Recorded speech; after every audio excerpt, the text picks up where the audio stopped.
Hello everyone, in this video I will show you how to fix the flickering or flashing pink screen on Samsung Galaxy S24. So before starting the video, don't forget to subscribe the channel and also press the bell icon. So first of all, open settings. Now in settings, scroll down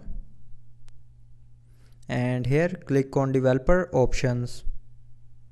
Now in developer options, scroll down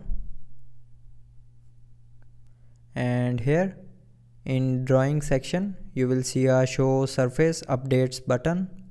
So to fix this flickering or flashing pink screen, just simply turn off this button, and after turning off this button the flickering or flashing pink screen will be fixed.